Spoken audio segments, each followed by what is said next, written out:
원희룡 국토교통부 장관이 지난달 31일 양천구 신월동 공항 소음 피해 지역을 찾았습니다.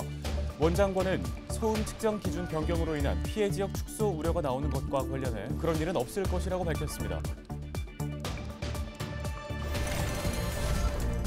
이날 현장에 함께한 공항 소음 피해 지역 단체장들은 정부의 항공기 운항 시간을 줄이고 현실성 있는 보상 대책을 마련해달라고 건의했습니다. 자세한 소식을 이기재 양천구청장에게 직접 들어보겠습니다.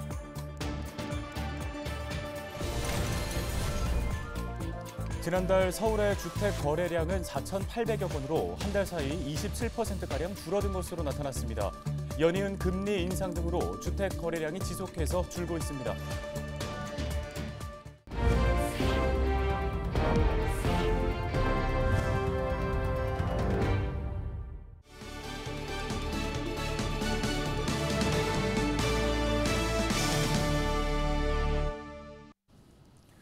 여러분 안녕하십니까? 헬로티비 뉴스입니다. 첫 소식입니다. 서울 양천구는 김포공항 소음이 가장 심한 지역으로 꼽힙니다. 현재 피해 지역에 거주하는 가구만 4만 5천여 세대에 달하는데요. 네, 내년에 피해 보상 구역이 줄어든다는 이야기가 나오자 원희룡 국토교통부 장관이 직접 양천구 신월동을 찾아 현장을 점검했습니다. 먼저 김진재 기자가 소식 전해드립니다.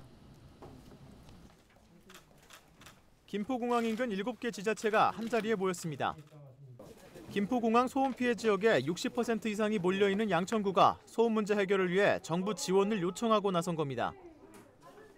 이날 지자체들은 항공기 운항 시간 축소와 소음 피해 가구 전기료 지원 증액, 소음 대책 지역 확대 등을 국토교통부에 요청했습니다.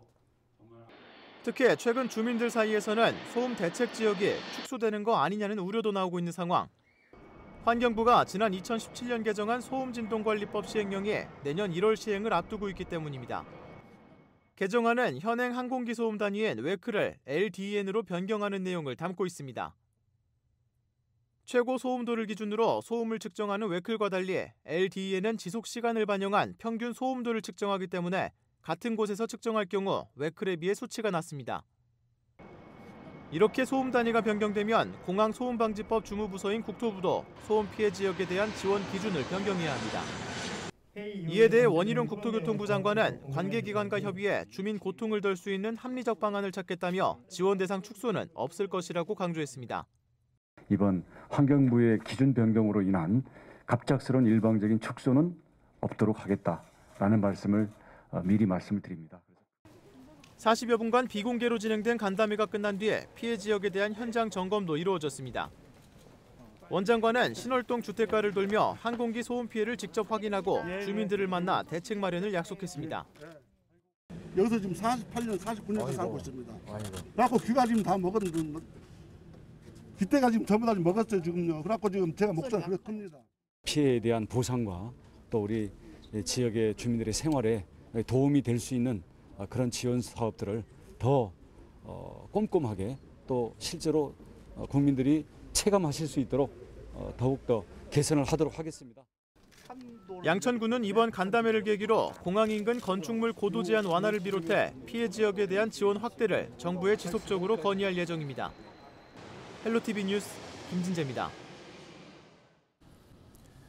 네, 보신 것처럼 원희룡 장관이 양천구를 찾아 항공기 소음 피해 상황을 점검했는데요. 이기재 구청장이 함께하며 주민들의 어려움을 직접 전했습니다. 네, 관련 내용과 함께 최근 구청장 직통 문자 민원 서비스를 시행하며 주민 소통에 적극적으로 나서고 있는 이기재 양천구청장 연결해서 이야기 들어보겠습니다. 구청장님 안녕하십니까? 네, 안녕하십니까. 이기재입니다. 예, 우선 이 질문을 먼저 좀 드리겠습니다. 원희룡 국토부 장관과 함께 양천구 항공기 소음 피해 지역을 둘러보셨는데요. 주민들이 좀 눈여겨볼 만한 이야기들이 오갔을까요? 공항 소음 피해 지역을 5년 단위로 구역을 지정하거든요. 이번에 국토부에서 용역을 했습니다. 그 구역 지정과 관련해서. 그런데 코로나19로 인해서 항공 수요가 감소했기 때문에 피해 지역 규모를 축소하겠다는 이야기가 들려와서 저희들이 여러 다각도로 이제 확인을 해보니까 우리 양천구에 한 4만 5천 세대 정도가 그 공항 소음 피해 지역으로 분류돼서 피해 보상을 받고 있거든요. 그런데 한 2,600세대가 준다는 거예요. 그래서 저희가 긴급하게 문제 제기를 했고 이게 코로나19로 인해서 항공 수요가 감소하는 것은 일시적인 현상인데 어떻게 그걸 가지고 전체 수요에 대해서 그 판단해서 그 피해 지역 규모를 축소하느냐 이건 말도 안 된다 이렇게 강하게 대응을 했습니다. 그래서 어제 국토부 장관께서 저희들의 요청에 의해서 신월동 지역에 와서 소음 피해 지역도 둘러보고 그리고 그와 관련한 저희들의 요구도 충분히 들으셨어요. 그래서 우선은 소음 피해 지역을 줄이는 계획은 절대 하지 않겠다라고 확답을 하셨고요. 그 외에도 저희가 그동안 요구했던 많은 내용들을 전달을 했습니다. 네, 다음으로 구청장 직통 문자 민원 서비스에 대한 얘기도 좀 나눠보겠습니다. 지난 한 달 동안 주민들의 반응이 어땠는지 궁금한데요. 어떤 민원들이 있었고 좀 해결을 됐는지도 궁금합니다. 제 직통 문자를 제 문자 메시지를 공개를 해서 제 전화번호를 공개해서 직접 그 민원 접수를 받고 있는 거고요. 주민들은 어쨌든 구청장하고 직접 대화를 할 수 있다는 것만으로도 일단 만족도는 높은 것 같습니다. 제가 제 이 핸드폰인데요. 이 휴대폰 제가 항상 이거 한 대 가지고 다닙니다. 이 번호를 공개했기 때문에 이 휴대폰으로 많은 문자가 들어오고 있고요. 제가 일일이 다 답변을 하고 있습니다. 네, 간편하게 이제 민원을 제기할 수 있다는 점에서 참여도가 높을 것 같은데 다만 물리적으로 이제 모든 민원을 다 해결해 줄 수 없는 상황이지 않겠습니까? 민원 선택할 때 좀 어떤 기준이 따로 있을까요? 빠르고 신속하게 일 처리가 될 것이다라는 기대 속에서 저는 그렇게 보내고 있다고 봅니다. 그래서 지금 이 문자가 들어오면 지금 현재 제가 데이터를 보니까 다 바로 해결하기는 쉽지는 않습니다. 민원이 큰 것도 있고 작은 것도 있고 바로 할 수 있는 것도 있고 시간이 걸리는 것도 있기 때문에요. 지금 현재 민원이 들어오는 것에 대해서 제가 통계를 해보니까 한 3분의 1 정도는 바로 처리가 되고 있고 3분의 1 정도는 좀 시간이 걸리는 문제라 그런 부분에 대해서 양해를 구하고 저희가 지속적인 추진 진행 과정을 드리고 있고요.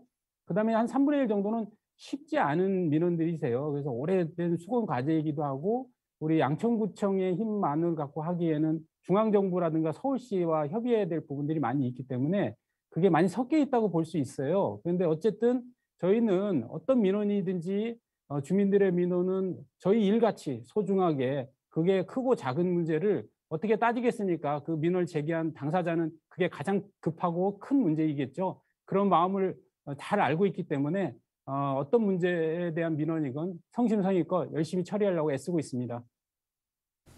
네, 취임 전부터 직접 소통, 현장 중시, 혁신 행정을 내세우셨죠. 주민들과의 소통을 위해서 고민이 깊으실 것 같은데요. 어떻습니까? 주민들하고 직접 소통하고 문제가 생기면 현장에 나가보고 그 현장에 나가서 어떠한 혁신안이 필요한지에 대해서 찾아나가면서 답을 찾아가고 있습니다. 그런 측면에서 이 일이 지금 좀 힘들고 우리 공직자들도 제가 지시하는 거에 대해서 좀 벅차하고 있지만 시스템으로 정착이 되고 우리의 관행과 문화로 정착이 된다면 우리 양천구가 좀 더 주민들하고 밀접하게 그리고 양천 발전을 위해서 뭔가 진일보할 수 있는 그런 조직 문화가 만들어질 거라고 믿습니다. 네, 끝으로 신월동 빗물 저류 배수 시설 관련 질문 좀 드리겠습니다. 지난달 이제 서울 집중호우로 인해서 이 신월동 빗물 터널이 주목받았는데요. 최근에 윤석열 대통령도 방문을 해서 시설을 둘러봤습니다. 당시 현장 분위기가 어땠는지가 궁금하고요. 이 신월동 빗물 터널의 역할에 대해서 좀 평가해 주실까요? 우선 윤석열 대통령님이 오셔서 저희 신월 그 빗물 저류 배수 시설을 보시고 나서 되게 만족하고 흡족해 하셨어요. 그러면서 이런 터널이 서울에 그 비 피해가 있는 지역에 다 있었다면 이번에 큰 비 피해를 막았을 텐데 하는 좀 안타까운 마음을 전하셨고요. 실제로도 신월동 빗물 터널은 저희가 2011년에 1,900가구가 넘게 침수가 됐었거든요. 근데 이번에 더 많은 비가 왔음에도 불구하고 그 노면수로 인한 침수는 없었습니다. 그런 점에서 볼 때 신월동 빗물 터널의 효과는 확실히 입증되었다 이렇게 말씀드릴 수 있습니다. 네, 오늘 말씀 여기까지 듣겠습니다. 이기재 양천구청장이었습니다.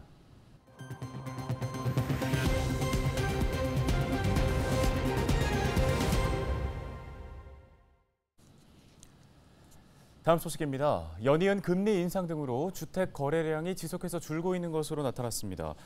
국토교통부는 7월 주택 거래량이 3만 9천여 건으로 전월 대비 21.3% 감소했다고 밝혔습니다.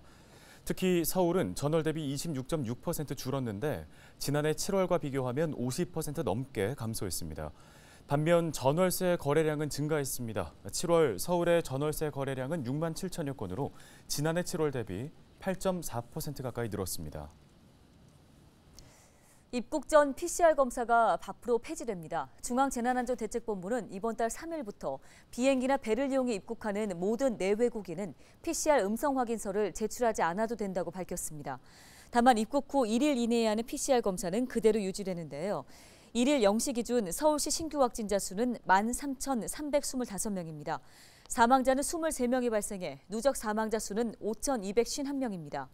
지역별 신규 확진자는 양천 549명, 은평 633명입니다. 양천구가 추석 연휴를 맞아 오는 8일부터 13일까지 교통, 코로나19 청소 등 6개 분야별 대책반을 마련하고 24시간 종합 상황실을 운영합니다. 이를 위해 코로나19 대응 인력 138명을 비롯해 직원 323명이 비상근무 체계를 유지하는데요. 추석 연휴 기간 중 선별진료소는 오전 9시부터 오후 1시까지, 목동 공영주차장 임시선별검사소는 오후 1시부터 오후 9시까지 이용할 수 있습니다. 저희가 준비한 소식 여기까지입니다. 네, 시청해주신 여러분 고맙습니다.